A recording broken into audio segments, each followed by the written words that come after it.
The electric transportation in China is not just about cars, trains, or buses. It's about a civilization that looked into the mirror of its polluted skies, its crowded megacities, and its overburdened roads, and decided to reinvent the way its people move.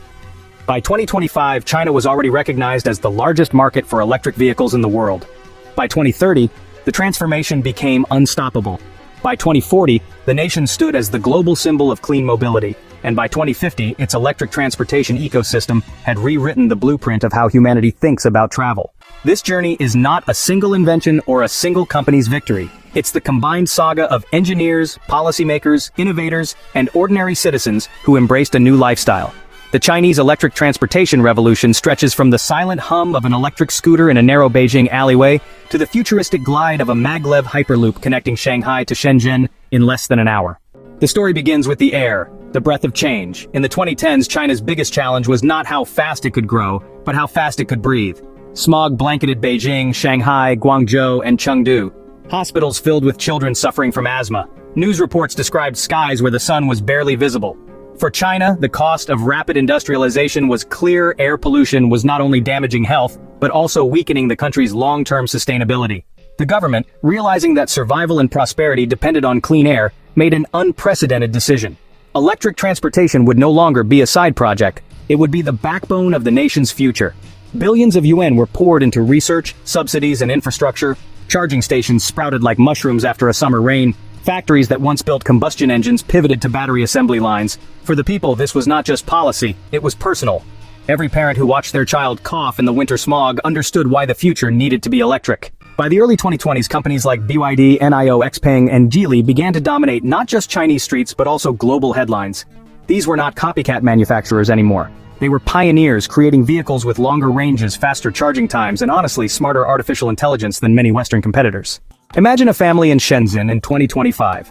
Instead of driving a noisy, fuel-burning sedan, they glide silently through the city in a fully electric SUV.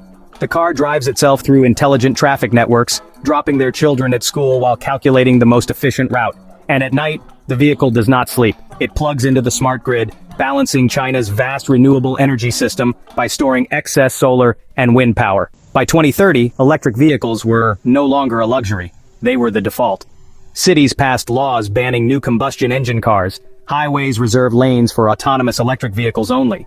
Parking lots became charging hubs, where cars recharged while their owners shopped, worked, or, just slept. China's roads, once dominated by the roar of engines, now whispered with the hum of electricity. If the electric car was the heart of the revolution, the electric bus was its veins. China deployed fleets of electric buses long before many countries even considered them. By the mid-20s, cities like Shenzhen and Guangzhou had already replaced every diesel bus with electric ones. But the story goes deeper. These were not just buses, they were mobile power banks, capable of sending electricity back into the grid during emergencies. In times of blackout or disaster, fleets of parked buses became lifelines, powering hospitals, schools, and shelters. Shared mobility also flourished. Electric bike sharing and scooter sharing services became so common that in many Chinese cities, owning a car was unnecessary. For short distances, people zipped across town on silent scooters. For medium distances, they summoned electric taxis or ride-sharing pods. For long distances, high-speed electric trains and hyperloops carried them faster than airplanes ever could. The high-speed electric train empire, perhaps no image captures China's electric future better than its high-speed rail system. By 2020, China already had the world's largest network of bullet trains. By 2035, it evolved into something beyond imagination. Trains powered entirely by renewable energy connected every major city. Maglev technology eliminated friction, allowing capsules to float silently at speeds exceeding 600 kilometers per hour. From Beijing to Shanghai in just over an hour. From Chengdu to Guangzhou in 2 hours.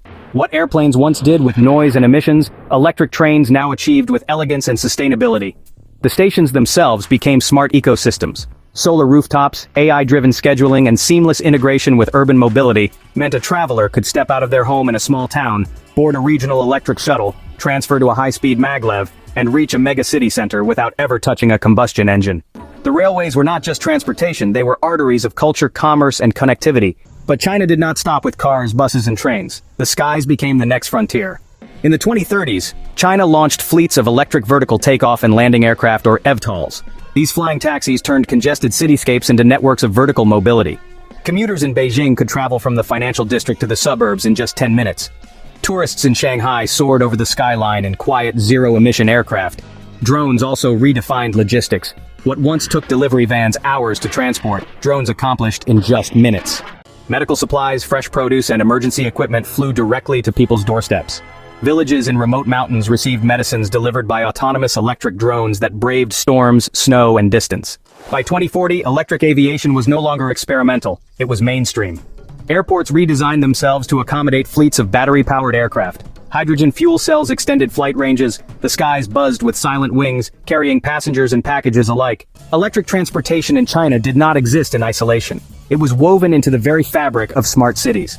In futuristic districts of Shanghai, Guangzhou, and Shenzhen, vehicles spoke to traffic lights spoke to pedestrians, and everything was connected to a central AI brain. Accidents plummeted, congestion disappeared, and pollution levels dropped to historic lows. For the average citizen, the transformation felt magical. A commuter's smartwatch synced with the city grid, automatically booking the nearest shared electric car when needed, reserving a seat on the next maglev, and even scheduling drone delivery for groceries on the way home. Transportation became invisible. It was no longer a struggle of traffic jams and fuel lines. Instead, it was a seamless dance of electrons, algorithms, and, just pure convenience. The story of China's electric transportation is not confined within its borders. As the world's largest exporter of electric vehicles and batteries, China reshaped global markets. Nations in Africa, Southeast Asia, and South America imported Chinese electric buses, trains, and scooters to modernize their own cities.